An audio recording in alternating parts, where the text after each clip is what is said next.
Stephen Colbert's show has been canceled. It's great. Great news, is it not? This is incredible on so many levels. And I'm going to call him on this for the Mail.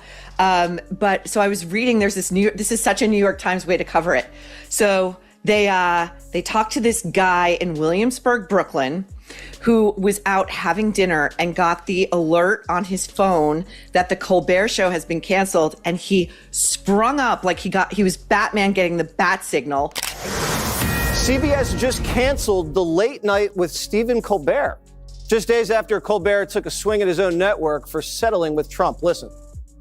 This kind of complicated financial settlement with a sitting government official has a technical name in legal circles. It's big fat bribe. Stephen Colbert's show didn't just get canceled, it got obliterated, and Megyn Kelly with Jesse Waters marched in to finish what was left. In a ruthless, no-holds-barred takedown, they shredded the remains of canned laughter, smug rants, and those painfully lazy punchlines. This wasn't a roast, it was an execution. With fierce delivery and razor precision, they crushed the illusion of relevance Colbert clung to. Late Night didn't fade, it was buried on air. Have a look. Look, he's a terrible man. I really think he's just not a good guy. I mean, he completely took that show, which was a great sort of platform in nighttime television and the Ed Sullivan Theater, and completely drove it into the ground. He had originally been at Comedy Central, where he was more comedy. And when he moved over to CBS, he decided to be more pundit. He desperately wanted to be Keith Olbermann. And guess what? Keith Olbermann is a failure. And now so are you, Stephen Colbert. Oh, man, the ratings tanked. Letterman averaged nearly 3 million in his final year. And today, Colbert is only averaging a little over 2 a night. This show is seen by close to 4 million a night. Now, the left's favorite late-night mainstream mouthpiece has been let go. This is what happens when Smug finally gets evicted from its rent-free penthouse in network television. Colbert didn't just host a show, he ran a one-man vanity parade disguised as late-night comedy. And the saddest joke? How long it took CBS to finally glance at the ratings and go, wait, this is still airing? It wasn't just the numbers that crashed, it was the nation's patience for a man who mistook sarcasm for depth and applause for actual relevance. On his heels by this, and he's not really sure how to go after Vice President Harris. He knew his attack lines on President Biden. He really has struggled with how to go after someone who's 20 years younger than him, who is a different gender, a different race. It's kind of been this moment where he has not been able to coalesce around a single attack line. I know you guys are objective over there, that you just report the news as it is.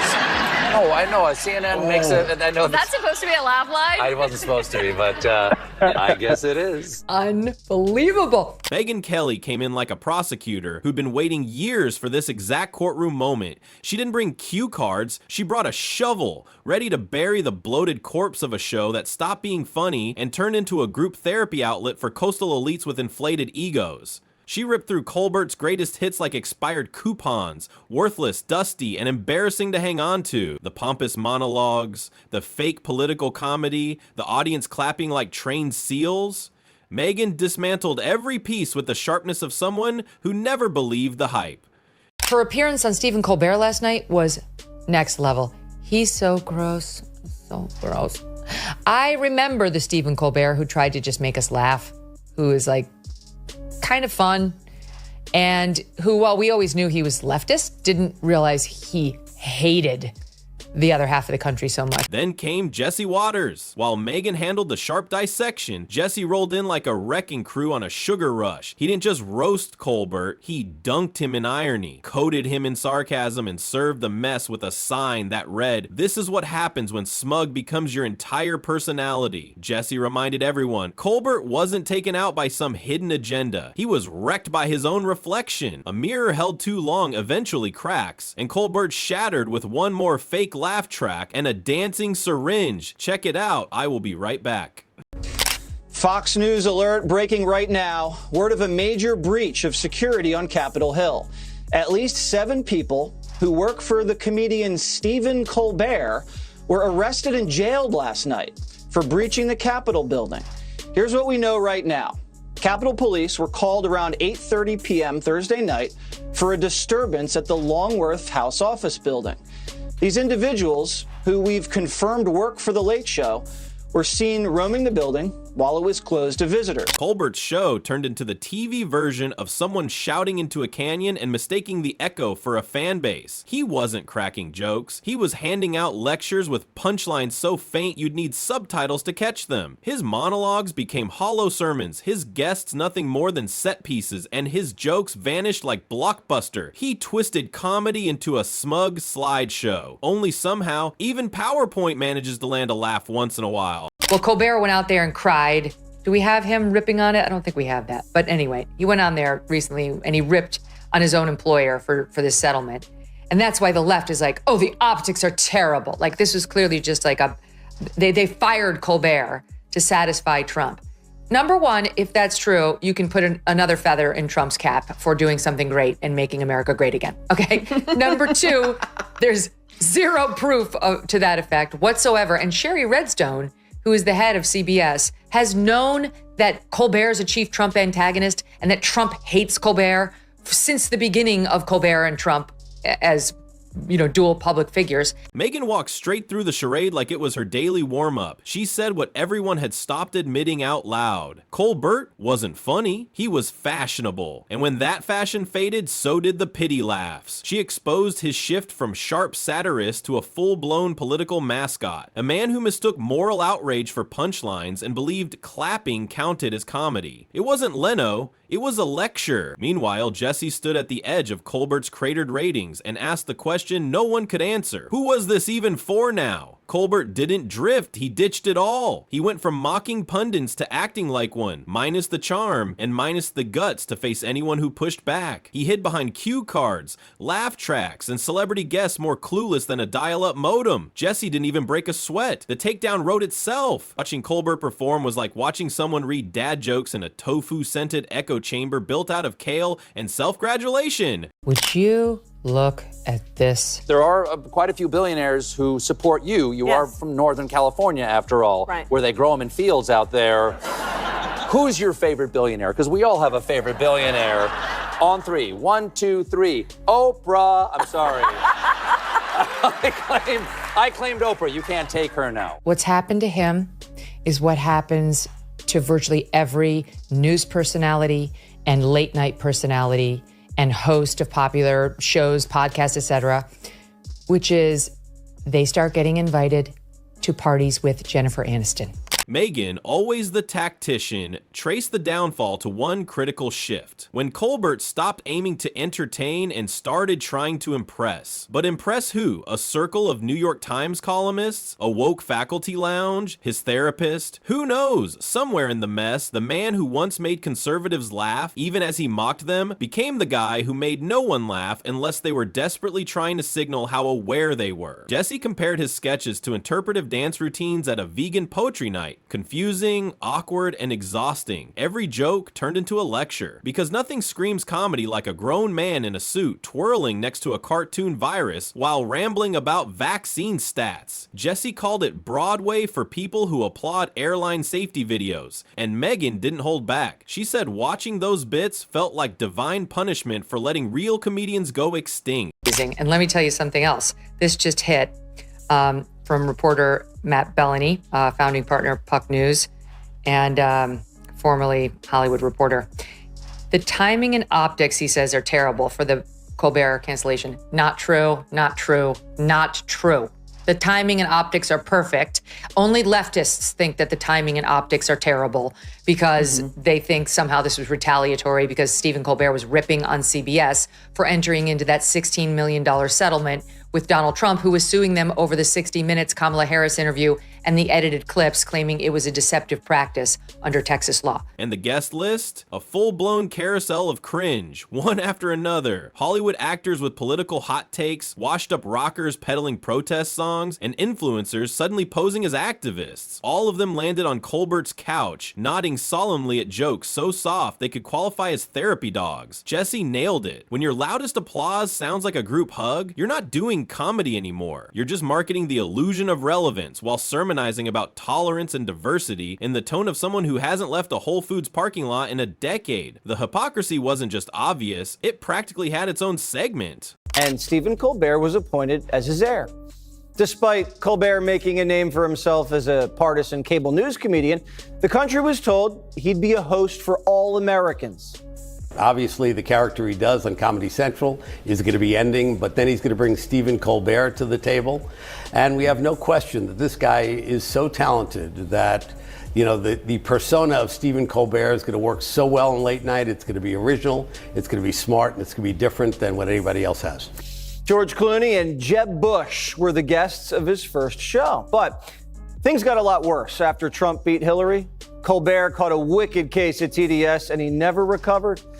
He went off the deep end during COVID. And the skits? Oh, right, those existed, allegedly. Not that anyone remembers them, because every attempt at humor felt like a group assignment from a graduate seminar on gender politics. Even Jesse joked he'd rather endure an IRS audit than sit through one more Colbert sketch involving cardboard props and symbolism that needed an NPR decoder ring. And those final seasons, painfully predictable. But cue the monologue, headline reference, followed by a self-righteous jab, forced applause, awkward chuckles, and then 10 full minutes of lifeless interviews with celebs promoting movies nobody plans to see. Late night comedy once had teeth. It used to slice through the noise, mock the powerful, and risk offense. Now it's wrapped in bubble wrap, quoting Twitter posts, spending most of its runtime trying to prove how morally enlightened it is. Colbert became the perfect mascot for this decline, a smirking, clapping, unfunny eulogy to what fearless comedy used to be. They were paying him $15 million a year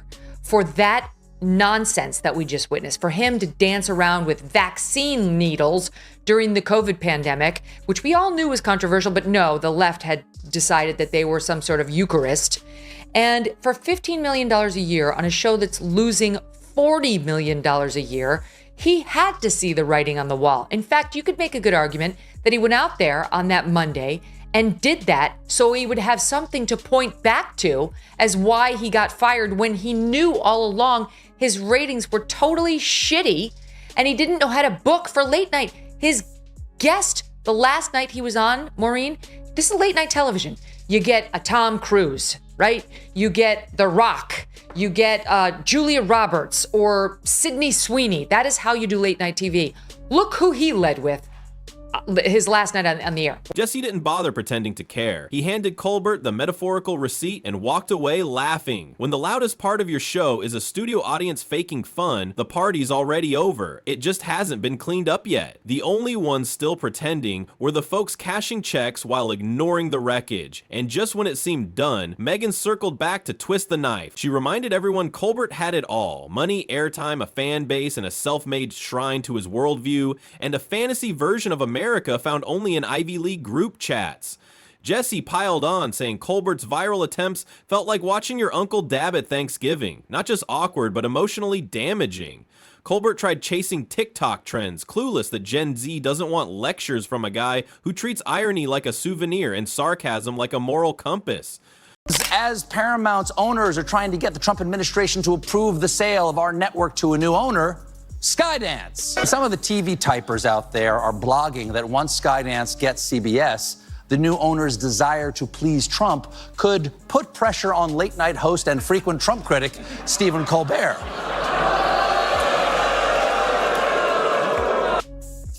The network claims it was a purely financial decision, and Colbert's last show will be next spring. So, Clay, is Gutfeld now officially Trump the king of late night? God, this is probably a really tough story for you to have to do, to give Gutfeld praise. No comeback tour, no reboot buzz, just silence. The kind that settles over a show that lost its soul and forgot its audience. A silence earned by swapping punchlines for policies and comedy for classroom lectures. The viewers slipped away without a word. The network pulled the plug with even less noise. And Colbert, he still thinks he's standing center stage, mic in hand, performing for a crowd that vanished long ago. Megyn shut the whole saga down with style. She didn't just laugh at the cancellation, she toasted it. Because maybe now, with Colbert finally off the air, comedy can finally breathe again. Raw, risky, flawed, and actually funny. Not those polished, sugar-coated TED Talks disguised as humor. Jesse smirked and said maybe Colbert's next chapter will be motivational brunches for retired Prius drivers or leading breathing circles for ex-activists. And as wild as it sounds, the story doesn't even end here, because as long as comedians keep mistaking clapping for laughs and scolding for showmanship, the roast must go on. Report here. It's not for his prelude, with which I disagree. He says he says Colbert's show costs more than $100 million a year to produce and is losing more than $40 million a year. That's unbelievable. So net, it takes in about 60. It's losing $40 million a year. He writes CBS execs had been mulling for a long time whether to pull the plug. Colbert might be gone from the screen, but the shockwaves of his downfall are still shaking the wreckage of late-night TV. His legacy? A caution sign wrapped in cue cards and sealed with a smug grin. And Megyn Kelly isn't letting go. She's practically rewriting the comedy rulebook, using Colbert as the don't do this example. She made it clear his crash wasn't just expected, it was necessary. A cultural cleanse, like finally tossing out the garbage that pretended to be fragrance. Jesse Waters didn't flinch either. He reminded everyone that real comedy isn't a TED Talk in a blazer. It's raw, it's bold, it's real. Everything Colbert lost when he swapped sharp jokes for hollow applause. Megyn and Jesse just flipped the switch on a show that forgot its own reason for being. And truthfully, that silence has never felt so satisfying.